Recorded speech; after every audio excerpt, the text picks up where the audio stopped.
Hello friends, welcome to job confirm alert. இன்றைக்கி டிஎன்பிசியில் பொதுத்தமிழ்லேருந்து தேர்வுக்கு எதிர்பார்க்கப்படுகிற டாப் கொஸ்டினை தான் நம்ம பார்க்க போகிறோம். மறக்காமல் லைக் பண்ணுங்கள், ஷேர் பண்ணுங்கள். வாங்க வீடியோக்குள்ளே போகலாம்.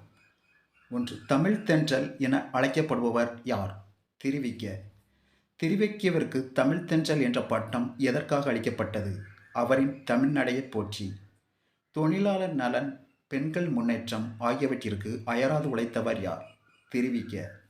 மேடை தமிழுக்கு புது இலக்கணம் வகுத்தவர் யார்? திருவிக்க. பண்ணினை இயற்கை வைத்தே பண்பனை போற்றி என தொடங்கும் நம் பாடப்பகுதி வரி திருவிக்கவனின் எந்த நூலில் இடம்பெற்றுள்ளது? பொதுமை வேட்டல். திருவிக்கவன் பொதுமை வேட்டல் என்ற நூலின் அமைப்பு யாது? 44 தலைப்பு ப்ளஸ் 430 பாடல்கள். தெய்வ நிச்சயம் முதல் போற்றி முடிய. பொதுமை வேட்டலின் முதல் மற்றும் கடைசி அதிகாரம் யாது? முதல் அதிகாரம் தெய்வ நிச்சயம், கடைசி அதிகாரம் போற்றி. பொதுமை வேட்டல் என்பதன் பொருள் யாது? நாடு, மதம், இனம், மொழி, நிறம் ஆகியவற்றை கடந்து உலகத்தை ஒரு குடும்பமாக கருதுவது. திருவிக்கவன் பிறந்த ஊர் எது? துல்லம், காஞ்சிபுரம் மாவட்டம். துல்லம் என்னும் ஊர் தற்போது எவ்வாறு அழைக்கப்படுகிறது? தண்டலம். தற்போது தண்டலம் அமைந்துள்ள பகுதி எது? சென்னையை அடுத்துள்ள போரூருக்கு மேற்கே. இறைவனின் இயற்கை எதுவென்று திருவிக்க அவர்கள் கூறுகிறார்? உண்மை. திருவிக்க ஆற்றிய பணியாது? சென்னை ராயப்பேட்டை வெசிலிப்பள்ளியில் தமிழாசிரியர். திருவிக்க அவர்கள் வாழ்ந்த காலம் எது? 26/8/1883 முதல் 17/9/1953 வரை. திருவிக்கவின் வேறு நூல்கள் யாது? மனித வாழ்க்கையும் காந்தியடிகளும், பெண்ணின் பெருமை, தமிழ் தென்றல், உரிமை வேட்கை, முருகன் அல்லது அழகு, பொதுமை வேட்டல், உள்ளொளி. பொய்யாமை ஆற்றின் மற்றும் எல்லா விளக்கும் விளக்கல்ல என்ற குறளில் அமைந்துள்ள அணி யாது? சொற்பொருள் பின்வரு நிலையணி. புறந்தூய்மை நேராமையினும் என்ற குறளில் இடம்பெற்றுள்ள அணிவகை யாது? எடுத்துக்காட்டு உமையணி. வள்ளுவன் என்பதன் பொருள் யாது? அரசருக்கு அந்தரங்க ஆலோசனை கூறும் ஓர் உயர்ந்த அலுவலர். திருவள்ளுவர் செய்த தொழில் யாது? நெசவு தொழில். மனிதன் மனிதனாக வாழ கூறிய அறிவுரை கூறிய நூல் எது? திருக்குறள். எளிதில் பேசவும் எளிதில் பாடல் இயற்றவும் இயற்கையாக அமைந்தது தென்மொழியாகிய தமிழ் ஒன்றே என்று கூறியவர் யார்? வள்ளலார். திருந்திய செவ்வியல்புகள் பொருந்திய மொழிகள் எவ்வாறு அழைக்கப்படுகின்றன? செம்மொழி. தமிழை செம்மொழியாக என கூற காரணம் எது? மொழி இலக்கண வரம்பும் ப்ளஸ் சொற்களுக்கு திருந்திய வடிவம் இருப்பதனால்தான். செம்மொழியின் வகைகள் யாது? கிரேக்கம், லத்தீன், சமஸ்கிருதம், சீனம், எபிரேயம், அபராபு, ஈப்ரு ஆகிய மொழிகள்.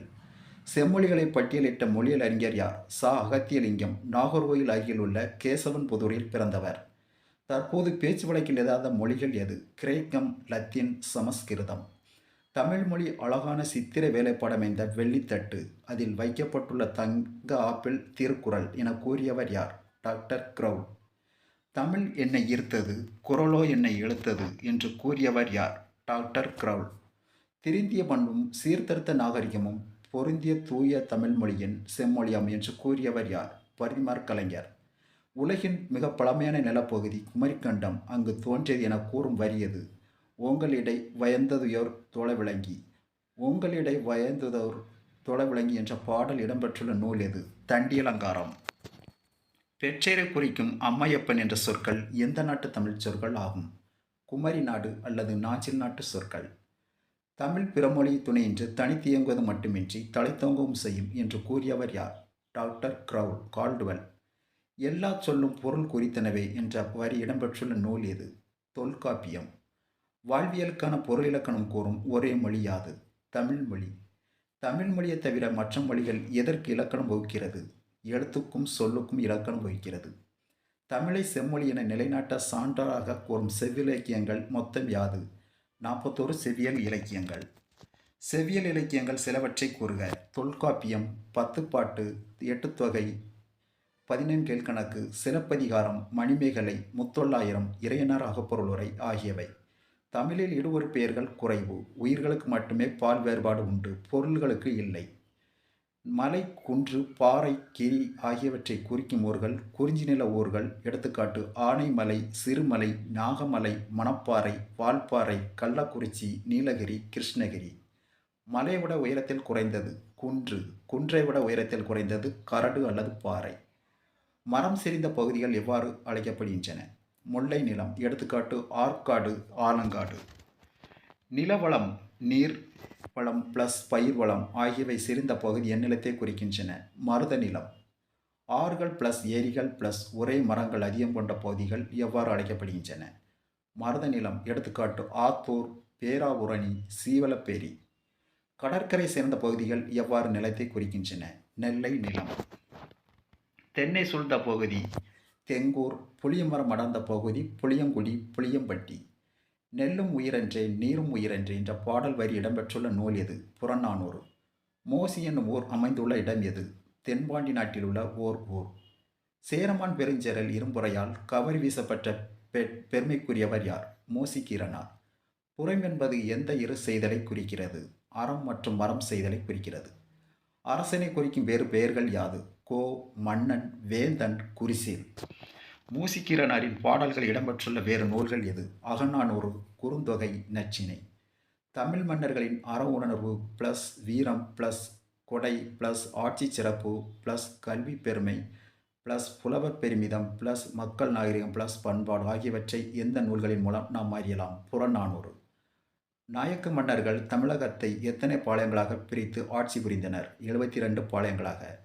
முதல் எழுத்துக்கள் மொத்தம் எத்தனை வகைப்படும்? 30. உயிரெழுத்து 12, மெய்யெழுத்து 18, மொத்தம் 30. முதல் எழுத்துக்கள் சார்ந்து வரும் எழுத்துக்கள் எவ்வாறு அழைக்கப்படுகின்றன? சார்பெழுத்துக்கள். சார்பெழுத்துக்கள் மொத்தம் எத்தனை வகைப்படும்? 10. உயிர்மெய், ஆயுதம், உயிரளபடை, ஒற்றளபடை, குற்றியலிகரம், குற்றியலுகரம், ஐகார குறுக்கம், அவுகார குறுக்கம், மகர குறுக்கம், ஆயுத குறுக்கம். முதுமொழி காஞ்சியின் ஆசிரியர் யார்? மதுரை கூடலூர் கிழார். சிறந்த 10 இடம்பெறும் நூல் எது? முதுமொழி காஞ்சி. முதுமொழி காஞ்சியின் வேறு பெயர் யாது? அறவுர கோவை. முதுமொழி காஞ்சியின் துறை யாது? காஞ்சி திணையின் துறை. முதுமொழி காஞ்சியில் உள்ள பாடல்கள் எதனால் இயற்றப்பட்டது? குறள் வெண்பா, செந்துறை என்னும் யாப்பு அணியால். முதுமொழி காஞ்சியினுள் உள்ள மொத்த பாடல்கள் எது? 100 பாடல்கள். 10 அதிகாரம், ஒவ்வொரு 10 தலைப்புகளின் கீழ் 10 பாடல்கள் உள்ளன. ஆர்கலி உலகத்து மண்கொள்ளலாம் என்ற தொடங்கப்பட்ட வரி பெற்ற நூல் எது? முதுமொழி காஞ்சி. யார் காப்பார் என்று தமிழெண்ணை ஏங்கிய போது நான் காப்பேன் என்று கூறியவர் யார்? டாக்டர் உ.வே.சா. மகாத்மா வித்வான் மீனாட்சி சுந்தரம் பிறந்த ஊர் எது? எண்ணெய் கிராமம், திருச்சி மாவட்டம். மகாவித்வான் மீனாட்சி சுந்தரம் வாழ்ந்த ஊர் எது? திரிசிரபுரம். மீனாட்சி சுந்தரனின் குறிப்பிடத்தகுந்த மாணவர்கள் யார் யார்? குலாம் காதர் நாவலர், சபரிராயலு, தியாகராஜர், சாமிநாதர். மீனாட்சி சுந்தரனார் உவேசாவிற்கு ஆசிரியராக இருந்த இடம் எது? திருவாடுதுறை. தலபுராணங்கள் பாடுவதில் வல்லவர்கள் யார்? மீனாட்சி சுந்தரனார். மீனாட்சி சுந்தரனார் இயற்றிய நூல்களில் மிக சிறப்புற்ற நூல் எது? சேக்கிழார் பிள்ளைத்தமிழ். மீனாட்சி சுந்தரனாருக்கு எந்த வேட்கை தனியதாக இருந்தது? கல்வி கற்க வேண்டும் என்ற வேட்கை தனியதாக இருந்தது. கல்வியே வாழ்க்கை என்று இருந்தவர் யார்? மீனாட்சி சுந்தரனார். நோய்க்கு மருந்து இலக்கியம் என்று கூறியவர் யார்? மீனாட்சி சுந்தரம். மீனாட்சி சுந்தரனின் பிறப்பு இறப்பு ஆண்டு எது? 1815 முதல் 1876 முறை. சுண்ணாம்புக்காரன் தெரு உள்ள ஊர் எது? கும்பகோணம். தன் குடும்பம் தொடர்பாக கும்பகோணத்தில் யாருக்கு பத்திரம் ஒன்றை எழுதி கொடுத்தார்? மீனாட்சி நண்பர் ஆறுமுகம். நாளை என் தாய்மொழி சாகுமானால் இன்றே நான் இறந்து விடுவேன் என்று கூறியவர் யார்? ரசூல் கம்சதேவ், ரஷ்ய நாட்டு கவிஞர். சொல்ல துடிக்குது மனசு என்ற நூலை எழுதியவர் யார்? வி.கே.டி. பாலன். கோவூர் கிழார் எழுதிய வேறு நூல்கள் எது? நற்றிணை, குறுந்தொகை, புறநானூறு, திருவள்ளுவ மாலை ஆகியவற்றில் 18 பாடல்கள் உள்ளன. கோவூர் கிழார் எந்த மன்னனின் அவைகள புலவராக இருந்தார்? நலங்கிளி என்ற மன்னன். எந்த இரு மன்னர்களுக்கிடையே நெடுங்காலம் பகைமை இருந்ததாக கோவூர் கிழார் கூறுகிறார்? நலங்கிளி மற்றும் நெடுங்கிளி. பனம்பூ சேரன், அத்திப்பூ சோழன், வேப்பம்பூ பாண்டியன் ஆகிய மன்னர்களை குறிக்கும் பூக்களாகும். கிள்ளிவளவன் எந்த தலைநகரை அடிப்படையாக கொண்டு சோழ நாட்டை ஆட்சி புரிந்தான்? புகார் நகரம். கிள்ளிவளவன் எந்த மன்னன் கடையெழுவலர்களில் எந்த மன்னருடன் பகைமை கொண்டிருந்தான்? மலையமான் திருமுடிக்காரி. கோவூர் கிழார் கிள்ளிவளவன் என்ற மன்னனிடம் வாதாடி எந்த மன்னனின் 2 பிள்ளைகளை காப்பாற்றினார்? மலையமான் திருமுடிக்காரி. நெடுங்கிளி என்ற மன்னன் எந்த கவிஞரை எதிரி நாட்டு ஓற்றன் என தவறாக நினைத்து கைது செய்து சிறையில் அடைத்தான்? இளந்தரையனார். நலங்கிளி மன்னன் முற்றுகையிடப்பட்ட இடம் யாது? உறையூருக்கு அருகில் உள்ள ஆவூர் கோட்டை. திரிகடுகத்தின் ஆசிரியர் பெயர் எது என்ன? நல்லாதனார். நல்லாதனின் சிறப்பு பெயர் எது? செரு அடுதோள் நல்லாதன். முத்துக்கதைகள் என்னும் கதை தொகுப்பின் ஆசிரியர் யார்? நீலவன். உண்பொழுது நீராடி உண்டலும் என் பெறினும் என்ற பாடல் வரி இடம்பெற்றுள்ள நூல் எது? திரிகடுகம். ராமானுஜர் பிறந்த ஊர் யாது? ஈரோடு மாவட்டம். 1887 ஆண்டு. ராமானுஜர் கல்வி கற்ற ஊர் எது? கும்பகோணம். ராமானுஜர் பேசும் திறன் அற்றவராக இருந்த காலம் எது? 3 ஆண்டு வரை. ராமானுஜர் திண்ணைப்பள்ளியில் சேர்ந்த இடம் எது? காஞ்சிபுரம். 1880 ஆண்டு 15 வயதில் கணிதத்தில் சிறந்து விளங்கியவர் யார்? கார் என்பவர் எந்த நாட்டை சேர்ந்தவர்? இங்கிலாந்து நாட்டைச் சேர்ந்தவர், லண்டன் நகர். ராமானுஜர் கணிதத்தில் சிறந்து விளங்கிய ஆண்டு எது? 1902 ஆண்டு 15 வயதில். ராமானுஜர் ஆற்றிய பணி யாது? கடற்கரை துறைமுக எழுத்தற்பணி. ராமானுஜருக்கு கடற்கரை துறைமுக எழுத்தற்பணி யாரால் கிடைக்கப்பெற்றது? தன் தந்தையால். ராமானுஜர் தான் கண்டறிந்த தேற்றம் பிளஸ் எடுகோள்கள் ஆகியவை அடங்கிய வினா தொகுப்பினை எந்த பெயரில் கட்டுரையாக எழுதினார்? பெர்னாலிஸ் எண்கள். பெர்னாலிஸ் எண்கள் என்ற கட்டுரை வெளியான இதழ் எது? இந்திய கணித கழக பத்திரிகை. பெர்னாலிஸ் எண்கள் இந்த கட்டுரையை வெளியிட ராமானுஜத்திற்கு உதவியவர் யார்? Francis spring. பிரான்சிஸ் ஸ்பிரிங் பணியாற்றிய பணி யாது? சென்னை துறைமுக தலைமை பொறியாளர். ராமானுஜம் தனது கண்டுபிடிப்புகள், ஆராய்ச்சிகள் ஆகியவற்றை விவரமாக எழுதி கடிதமாக யாருக்கு அனுப்பினார்? கேம்பிரிட்ஜ் பல்கலைக்கழக பேராசிரியர் கார்டி என்பவருக்கு. கேம்பிரிட்ஜ் பல்கலைக்கழகம் உள்ள இடம் எது? இங்கிலாந்து, லண்டன். சென்னை பல்கலைக்கழகத்திற்கு சொற்பொழிவாற்ற வந்த பேராசிரியர் யார்? E.H. நெவில். இங்கிலாந்தில் உள்ள லண்டன் கேம்பிரிட்ஜ் பல்கலைக்கழகத்துடன் இணைந்த கல்லூரி யாது? டிரினிட்டி கல்லூரி. E.H. நெவில் பேராசிரியர் பணியாற்றிய கல்லூரி எது? டிரினிட்டி கல்லூரி. ராமானுஜர் இங்கிலாந்துக்கு பயணம் செய்த ஆண்டு எது? 17/3/1914 ஆண்டு. ராமானுஜர் டிரினிட்டி கல்லூரியில் ஆராய்ச்சி மாணவராக சேர்ந்த ஆண்டு என்ன? 18/4/1914 ஆண்டு. டிரினிட்டி கல்லூரியில் ராமானுஜர் ஆராய்ச்சி மாணவராக சேர்ந்த பிறகு அந்த கல்லூரிக்கு அவருக்கு வழங்கிய உதவித்தொகை யாது? 60 பவுண்ட் வருடம். கிங்ஸ் கல்லூரி கணித பேராசிரியர் யார்? Arthur Percy. ராமானுஜரின் எந்த நூல் கணித பேராசிரியர் கார்டியால் வெளியிடப்பட்டது? ரோசர்ஸ் ராமானுஜர் கண்டுபிடிப்புகள். இங்கிலாந்து பல்கலைக்கழகத்தில் உறுப்பினராக ராமானுஜம் சேர்க்கப்பட்ட ஆண்டு எது? 1918 ஆண்டு. ராமானுஜர் எவ்வாரஸ் பட்டம் பெற்ற ஆண்டு என்ன? 1918 ஆண்டு. எவ்வாரஸ் பட்டம் ராமானுஜர் அவர்களுக்கு வழங்கிய கல்லூரி எது? இங்கிலாந்து பல்கலைக்கழகம்.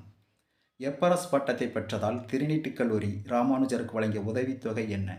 250 பவுண்ட் வருடத்திற்கு 6 வருடம் மொத்தம் கொடுத்துருக்காங்க. சரியா? எவ்வாரஸ் பட்டம் பெற்றதால் சென்னை பல்கலைக்கழகம் அவருக்கு வழங்கிய உதவித்தொகை என்ன? 250 பவுண்ட் வருடத்திற்கு 5 வருஷம் கொடுத்துருக்காங்க. யார் பரிந்துரை பேரில் சென்னை பல்கலைக்கழகம் ராமானுஜருக்கு உதவித்தொகை வழங்கியது? கார்டி. சென்னை பல்கலைக்கழகம் வழங்கிய உதவித்தொகையை ராமானுஜர் எங்கு வழங்குமாறு கடிதம் எழுதினார்? 50 பவுண்ட் அவர் பெற்றோர்கள், 200 பவுண்ட் ஏழை எளிய மாணவர்களுக்கு வழங்குமாறு கூறினார். கார்டி வந்த கார் எண் என்ன? 1729. ராமானுஜம் இந்தியாவிற்கு திரும்பி வந்த ஆண்டு எது? 1919 மார்ச் 17. மீண்டும் ராமானுஜர் சென்னை வந்த ஆண்டு என்ன? 1919 ஆண்டு ஏப்ரல். ராமானுஜர் இறந்த ஆண்டு எது? 1920 ஆண்டு.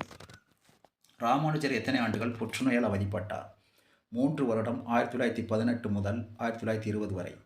ஆய்லராக இல்லாவிட்டாலும் ராமானுஜம் குறைந்தபட்சம் ஒருவர் ஜாய்கோபி என்று கூறியவர் யார்? Little would. ஆய்லர் எந்த ஆண்டின் சிறந்த கணித மேதை ஆவார்? 18ஆம் நூற்றாண்டு. ஜாகோபி என்பவர் எந்த ஆண்டின் சிறந்த கணித மேதை ஆவார்? 19ஆம் நூற்றாண்டு. ஆய்லர் என்ற கணித மேதை எந்த நாட்டை சார்ந்தவர்? சுவிட்சர்லாந்து. ஜாகோபி என்ற கணித மேதை எந்த நாட்டை சார்ந்தவர்? ஜெர்மனி. கணித திறமையால் விஞ்ஞான உலகினை பிரமிக்க செய்து வரலாற்றில் குறிப்பிடத்தக்க ஒரு இடத்தை பெற்ற பிறவி கணித மேதை ராமானுஜர் என்று கூறியவர் யார்? இந்திரா காந்தி. ராமானுஜன் ஓர் முதல் தரமான கணித மேதை என்று கூறியவர் யார்? லண்டன் ஆளுநர் லார்ட் மவுண்ட்லட். ராமானுஜர் 20ஆம் நூற்றாண்டின் மிகப்பெரிய கணித மேதை என்று கூறியவர் யார்? பேராசிரியர் ஜூலியன் கக்லி. நடுவண் அரசு ராமானுஜருக்கு அஞ்சல் தலை வெளியிட்ட ஆண்டு என்ன? 1962ஆம் ஆண்டு. ராமானுஜருக்கு எந்த மதிப்பிலான அஞ்சல் தலையை நடுவண் அரசு வெளியிட்டது? 15 காசு அஞ்சல் தலை. மொத்தம் 25 லட்சம் அஞ்சல் தலைகளை வெளியிட்டது.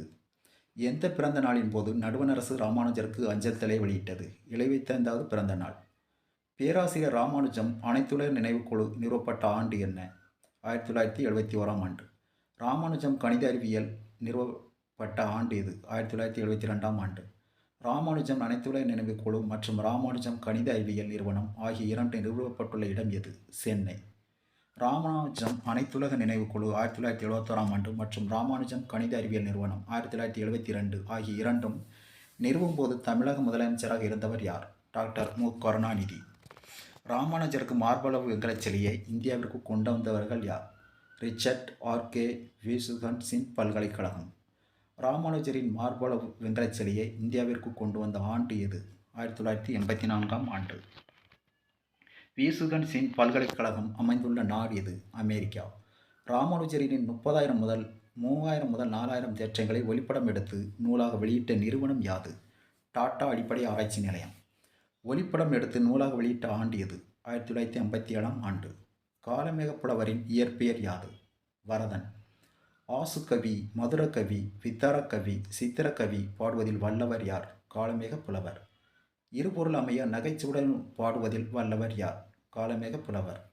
திருவானைக்குழா என்ற அரிய இலக்கியத்தை எழுதியவர் யார்? காலமேகப் புலவர். காலமேகப் புலவர் எந்த கோவிலின் மடப்பள்ளியில் பணிபுரிந்தார்? திருவரங்க கோவில், திருச்சி. வைணவ சமயத்திலிருந்து சைவ சமயத்திற்கு மாறியவர் யார்? காலமேகப் புலவர். யார் மீது கொண்ட அன்பால் காலமேகப் புலவர் வைணவ சமயத்திலிருந்து சைவ சமயத்திற்கு மாறினார்? மோகனாங்கி மீது கொண்ட அன்பால். தனிப்பாடல் திரட்டு நூலை தொகுத்தவர் யார்? சந்திரசேகர கவிராச பண்டிதர். தனிப்பாடல் திரட்டு நூலை தொகுப்பித்தவர் யார்? ராமநாதபுரம் மன்னர் பொன்னுச்சாமி. எந்த நூல்களின் மூலம் தமிழ் மொழியின் பெருமையும் புலவர்களின் புலமையும் சொல்லின்பம், பொருள் இன்பம், கற்பனை இன்பம் ஆகியவற்றை பெறலாம்? தனிப்பாடல் திரட்டு நூல்களின் மூலம். எறும்பும் தன் கையால் என்சான் என்று கூறியவர் யார்? ஔவையார். ரவீந்திரநாத் தாகூரின் இலக்கிய நட உயர்வுக்கு காரணம் எதுவென்று காந்தி கூறுகிறார்? அவருடைய தாய்மொழி. மதன் மோகன் மாளவியாவின் ஆங்கில பேச்சு எது போன்றது? வெள்ளி போன்றது. மதன் மோகன் மாளவியாவின் தாய்மொழி பேச்சு எதை போன்றது? தங்கம் போன்றது. ஒரு மொழியின் தன்மை எதை பொறுத்து அமையும்? மக்களின் தன்மை பொறுத்தே அமையும். இரண்டாவது கல்வி மாநாடு நடைபெற்ற இடம் எது? புரோஜ் நகர், குஜராத். இரண்டாவது கல்வி மாநாடு நடைபெற்ற ஆண்டு என்ன? 1917ஆம் ஆண்டு. யாருடைய சாதனையைக் கண்டு மகிழ்ச்சி அடைவதாக காந்தி கூறுகிறார்? ஜெகதீஷ் சந்திர போஸ், பி.சி. ராய். பயிற்சி மொழி குறித்து சிந்திக்காமல் கல்வி கற்பது அடித்தளமில்லாமல் கட்டடத்தை எழுப்புவதை போன்றது என்று கூறியவர் யார்? காந்தி. யார் பேசும் போதும் குழந்தைகள், ஆண்கள், பெண்கள் அனைவரும் மிகுந்த ஈடுபாட்டுடன் கேட்கினர் என்று காந்தி கூறுகிறார்? முன்சிராம் பேச்சு. முன்சிராம் பேசும்போது குழந்தைகள், ஆண்கள், பெண்கள் அனைவரும் மிகுந்த ஈடுபாட்டுடன் கேட்க காரணம் எதுவென்று காந்தி கூறுகிறார்? அவருடைய தாய்மொழி. அறிவு. பள்ளிக்கூடம் வீட்டை போன்று இருக்க வேண்டும். குழந்தைக்கு வீட்டில் தோன்றும் எண்ணங்களுக்கும் பள்ளியில் ஏற்படும் எண்ணங்களுக்கும் நெருங்கிய தொடர்பு இருக்க வேண்டும் என்று கூறியவர் யார்? காந்தி. தாய்மொழியில் அறிவை பெறுவதே சிறந்தது என்று கூறியவர் யார்? காந்திஜி. வேலை தெரியாத தொழிலாளி தன் கருவின் மீதும் சீற்றம் கொண்டானாம் என்பது எந்த மொழி பழமொழி ஆகும்? ஆங்கில பழமொழி. திருவாரூர் நான்மணி மாலை என்ற நூலை எழுதியவர் யார்? குமரகுருபரர். நான்மணி மாலை என கூறப்படும் 4 வகையான மணிமாலைகள் எவையவை? முத்து, பவளம், மரகதம், மாணிக்கம். திருவாரூர் நான்மணி மாலை நூல்கள் எத்தனை வகையான பாக்களால் பாடப்பட்டுள்ளன? மொத்தம் 4 வகை. 1 வெண்பா, 2 கட்டளக்கலித்துறை, 3 ஆசிரிய விருத்தம், 4 ஆசிரியப்பா. குமரகுருபரர் பிறந்த ஊர் எது? திருவைகுண்டம். குமரகுருபரின் காலம் என்ன? 16ஆம் நூற்றாண்டு. குமரகுருபரர் எழுதிய வேறு நூல்கள் என்ன? நீதிநெறி விளக்கம், முத்துக்குமாரசுவாமி பிள்ளை தமிழ், கந்தர் கலிவன்பா, மதுரை கலம்பகம். என் பணிந்த தென்கமலை வழியில் தென்கமலை உணர்த்தும் பொருள் யாது? தெற்கில் உள்ள திருவாரூர். வாணிதாசனின் இயற்பெயர் எது என்ன? எத்திராசலு என்ற அரங்கசாமி. வாணிதாசனின் சிறப்பு பெயர்கள் யாது? கவிஞரேறு, பாவலர் மணி, தமிழகத்தின் வேட்ஸ்வொர்த். பிரெஞ்சரசின் செவாலியர் விருது பெற்ற கவிஞர் யார்? வாணிதாசன். வாணிதாசன் பிறந்த இடம் யாது? புதுவை அடுத்த வில்லியனூர். எந்த இரு மொழிகளில் வாணிதாசனின் பாடல்கள் மொழிபெயர்க்கப்பட்டுள்ளன? உருசியம், ஆங்கில மொழிகளில். குழந்தை இலக்கியம் என்ற நூலை எழுதியவர் யார்? வாணிதாசன். தென்னிந்தியாவின் ஏதென்ஸ் என்று அழைக்கப்படும் நகரம் என்ன? மதுரை. பாண்டிய நாட்டின் பழமையான தலைநகரம் எது? மதுரை. உலகமே உறங்கிக் கொண்டிருக்கும் வேளையிலும் விழித்திருக்கும் தூங்கா நகர் எது? மதுரை. மாயன் கொப்புள் மலர்ந்த தாமரை என்ற பாடல் வரி இடம்பெற்றுள்ள நூல் என்ன? பரிபாடல். தமிழ்கழு கூடல் என்ற வரி இடம்பெற்றுள்ள நூல் எது? புறநானூறு. தமிழிலை பெற்ற தாங்கொரு மரபின் மகிழ்நனை மருகின் மதுரை என்ற வரி இடம்பெற்றுள்ள நூல் என்ன? சிறுவனாற்றுப்படை. ஆசிரியர் நல்லூர் நத்தத்தனார். பதியேறுவரியா பண்பு மேம்பட்ட மதுரை ஓங்குசீர் மதுரை தென்தமிழ் நன்னாட்டு தீதுதீர் மதுரை ஆகிய வரிகள் இடம்பெற்றுள்ள நூல் என்ன? சிலப்பதிகாரம். சேரநாடு வேலமுடைத்து, சோழ நாடு சோறுடைத்து, பாண்டிய நாடு முத்துடைத்து, தொண்டை நாடு சான்றோர் உடைத்து. அரிமனத்த பாண்டியனிடம் அமைச்சராக பணியாற்றியவர் யார்? மாணிக்கவாசகர். தாஜ்மஹாலை ஒத்த திருமலை நாயக்கர் மகாலை அமைத்தவர் யார்? திருமலை நாயக்கர். திருமலை நாயக்கர் மகாலின் உயரம் சுற்றளவு யாது? 82 அடி உயரம் ப்ளஸ் 19 அடி சுற்றளவு கொண்டது. மீனாட்சி அம்மை பிள்ளை தமிழின் ஆசிரியர் யார்? குமரகுருபரர். மதுரையில் முதலில் எத்தனாவது தமிழ்ச் சங்கம் நடைபெற்றது? 4வது தமிழ்ச்சங்கம். 4வது தமிழ்ச்சங்கத்தை மதுரையில் தோற்றுவித்தவர் யார்? வள்ளல் பாண்டித்துரை தேவர். மதுரை மீனாட்சியம்மன் கோவில் எந்த கோபுரம் மிகவும் உயரமானது? தெற்கு கோபுரம் 160.9 அடி. தெற்கு கோபுரம் எத்தனை சுதை உருவங்களை கொண்டது? 1511 சுதை உருவங்களை கொண்டது.